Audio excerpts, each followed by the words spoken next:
আসসালামু আলাইকুম রহমতুল্লাহি ওয়া বারাকাতুহু নাহমাদুহু সাল্লি আলা রাসূলিহিল কারীম আম্মা বা'দ। বাধ্য হয়ে একটা ভিডিও করতে হচ্ছে, যদিও আমাদের কথা যে আপনাদের খুব একটা উপকারে আসবে জানি না, বাট কিছু মানুষের আসতেও পারে, এজন্য বলা। মানে খেলাধুলা আমরা এতটাই মেতে উঠেছি এই বিশ্বকাপ ফুটবলে, বলে বোঝানোর মতো না। আমাদের মুসলিমদের জীবন একটা স্ট্রাকচার আছে, যে নিয়মতান্ত্রিকের বাইরে আমরা যেতে পারবো না। সেটা হচ্ছে ওহীর বিধান, কোরআন সুন্নাহর বিধান। আজকে বড় বড় বাংলাদেশে বড় বড় বিশ্ববিদ্যালয়গুলোতে বড় বড় পর্দায় খেলা দেখানো হচ্ছে। তার মানে দেখেন, ইহুদি খ্রিস্টানরা আমাদেরকে কিভাবে মাতিয়ে রেখেছে, যে তোমরা তোমাদের জীবনটা মনে করো যে খেলাধুলা, খাওয়া দাওয়া, ফুর্তি, এর বাইরে আর অন্য কিছু নাই। কিন্তু তারা তাদের জীবনটা কীভাবে করে নিয়েছে? বিজ্ঞান দিয়ে, জ্ঞান দিয়ে।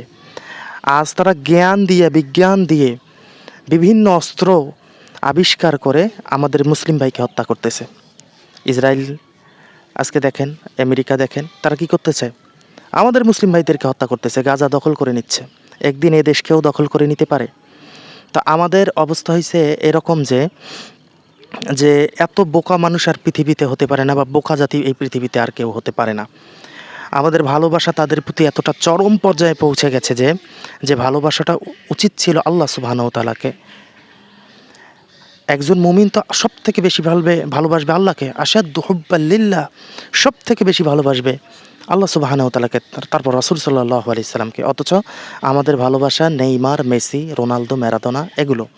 অথচ আল্লাহ রাসূল সাল্লাল্লাহু আলাইহি ওয়াসাল্লাম বলেছেন, মান তাশাব্বাহা বিকওমিন ফাহুয়া মিনহুম, যে জাতির অনুসরণ করবে তার সাথে তার হাসর নাসর হবে। আল্লাহ রাসূল সাল্লাল্লাহু আলাইহি ওয়াসাল্লাম বলেছেন, আনতা মাআ মান আহবাবতা, তুমি যাকে ভালোবাসবে তুমি তার সাথেই থাকবে। মানে তুমি যাকে ভালোবাসবে তুমি তার সাথেই থাকবে।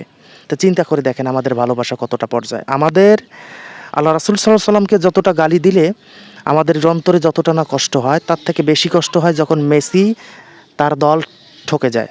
তাহলে চিন্তা ভাবনা দেখেন, আমাদের মগজ কোথায় গেছে, আমাদের চিন্তা চেতনা কোথায় গেছে, আমাদের জীবন কিভাবে পরিচালিত হচ্ছে। আল্লাহ আমাদের হেদায়েত দান করুক। এই সময়গুলোকে আমরা ভালো কাজে লাগানোর চেষ্টা করব। আসসালামু আলাইকুম রহমতুল্লাহ।